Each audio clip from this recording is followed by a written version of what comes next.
Law of exponent मा हुन त यसका धेरैवटा रुलहरू छैन, तर एउटा यसमा एउटा कुरा के छ भन्दाखेरि नि कन्फ्युजन अलिकति बनाउने खालको हैन। जस्तै हामीले एउटा कुरा के थाहा छ, 1 को पावर 1 हुँदा पनि यो 1 हुन्छ, 1 को पावर 0 हुँदा पनि 1 हुन्छ हैन। 1 को पावर 1 हुँदा पनि 1 हुन्छ, 1 को पावर 0 हुँदा पनि 1 हुन्छ। अब यहाँबाट के कन्क्लुड गर्न सकिन्छ, 1 को पावर 1 हुँदा यसको मतलब 1 को पावर 0 छ। आखिर दुईटैले एउटा आउटपुट दिन्छ भने यो सेम छ। फेरि यहाँबाट अर्को के कन्क्लुड गर्न सकिन्छ, यदि बेस सेम छ, भ्यालु सेम दिन्छ भने त पावर पनि त सेम हुन्छ, हो कि होइन? यदि पावर सेम हुन्छ भने त 1 = 0 हुन्छ, जुन चाहिँ म्याथमेटिकली रङ छ। यसको मतलब कहीं न कहीं त के न के एरर त छ नि यसमा त हैन। हाम्रो जुन एउटा बुझाइ छ हैन, बेस सेम छ, इक्वल छ है, दुईटैको बेस सेम छ, दुईटैको भ्यालु इक्वल छ भने पावर पनि इक्वल हुन्छ भनेपछि यो कुरामा कहीं न कहीं करेक्सन गर्नुपर्छ। हामीले के करेक्सन गर्नुपर्छ हेरौँ है।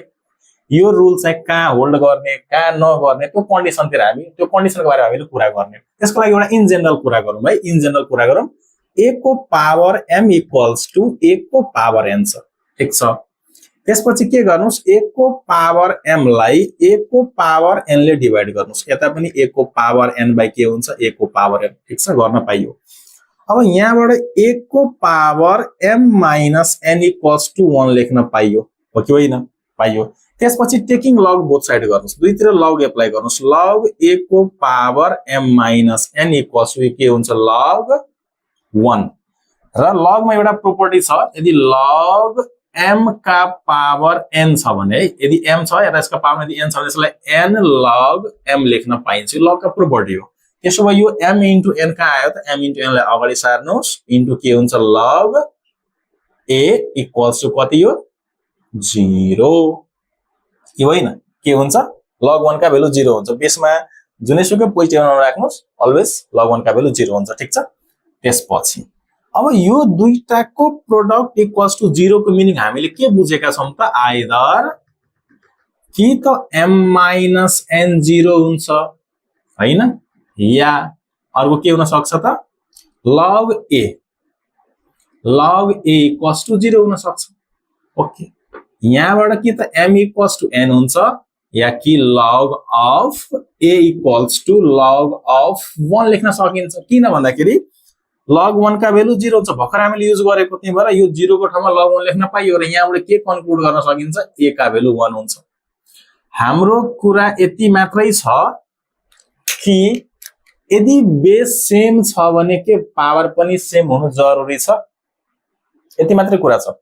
अब हेर्नुस्, यो दुईटाको प्रोडक्ट 0 छ भने त्यसको लागि कि त m = n हुनु पर्यो या a = 1 हुनु पर्यो। दुईटै हुनु पर्छ भने जरुरी छैन, किनभने यो दुईटाको प्रोडक्ट 0 छ भने यसको मतलब दुईटै 0 भएपछि मात्रै प्रोडक्ट 0 हुन्छ भने सम्भव छैन। जस्तै x * y = 0 छ भने कि त x = 0 हुन्छ या कि त y = 0 हुन्छ, या बोथ 0 हुन सक्छ, त्यति बेला पनि 0 हुन्छ। अर्को यसको सिम्पल एउटा म एक्जाम्पल दिन्छु, 5x = 0 छ भनेको 5 * यदि x का प्रोडक्ट 0 छ भने x = 0 हुनै पर्छ, किनभने 5 does not = 0। दुईटाको प्रोडक्ट 0 को मिनिङ दुईटै 0 हुन पर्छ भने जरुरी छैन। दुईटै 0 हुँदा पनि प्रोडक्ट 0 हुन्छ, दुईटै सँगै 0 नहुँदा पनि प्रोडक्ट 0 हुन्छ। एटलिस्ट एउटा 0 हुँदा प्रोडक्ट 0 हुन्छ, दुईटै केस पोसिबल छ यहाँ। त्यही भएर यो दुईटाको प्रोडक्ट 0 हुनको लागि कि त m र n इक्वल हुनु पर्यो या a का भ्यालु 1 हुनु पर्यो। यदि m र n इक्वल छैन भने a ओबियस कुरा हो, a का भ्यालु के हुनु पर्छ, 1 हुनै पर्छ। त्यही भएर m र n इक्वल छैन भने a का भ्यालु 1 हुँदाखेरि मात्रै यो रिजल्ट होल्ड गर्छ, त्यति बेला m र n इक्वल हुँदैन। कुरा बुझ्नुभयो? भन्न खोजेको यो जुन ल अफ एक्सपोनेन्ट छ, बेस सेम हुँदाखेरि भ्यालु इक्वल छ भने पावर इक्वल हुन्छ, यो रुल 1 को लागि सधैँभरि एप्लिकेबल छैन। किन भन्दाखेरि म अर्को यसमा एउटा काउन्टर एक्जाम्पल दिन सकिन्छ है, सिम्पल छ। 1 को पावर 5 = 1 का पावर 4 छ, यसको भ्यालु पनि 1 हुन्छ, यसका पनि हुन्छ। के यसका मतलब 5 = 4 भन्ने हो त? यो ल अफ एक्सपोनेन्ट जुन एक्सपोनेन्ट का लौ छ हैन, यो 1 को लागि सधैँभरि एप्लिकेबल छैन। एप्लिकेबल छ 1 को पावर 5 इक्वल्स 1 को पावर 5 हुँदाखेरि एप्लिकेबल छ, बेस सेम पावर सेम। तर 1 को पावर डिफरेन्ट नम्बर राख्दा पनि भ्यालु 1 दिन्छ। त्यही भएर यो ल अफ एक्सपोनेन्ट सधैँभरि ट्रु छैन। फेरि 1 भन्दा बाहेक जुनैसुकै नम्बर राख्नुस् सधैँ ट्रु छ। जस्तै a का भ्यालु सपोज गर्नुस् 1 हुँदैन, a का भ्यालु 1 हुँदैन, m इक्वल्स टु n, यदि a का भ्यालु 1 हुँदैन भन्ने कुरा पनि आउँछ नि यहाँबाट। a का भ्यालु यदि 1 छैन भने अनि त्यतिबेला m र n इक्वल हुनै पर्छ। यदि यो 1 छैन भने m र n इक्वल हुनै पर्छ अनि मात्र यो इक्वल हुन्छ। त्यो पनि कुरा छ। 1 छैन भनेको एकको ठाउँमा 2 हुन सक्छ, 3 हुन सक्छ, 4 हुन सक्छ, जुनै पनि डिफरेन्ट नम्बर छ तर 1 छैन। तर यदि 1 छ भन्ने बेसमा m र n इक्वल नै हुन्छ भने जरुरी छैन। यो हामीले थ्योरेटिकली प्रुफ पनि गरेका।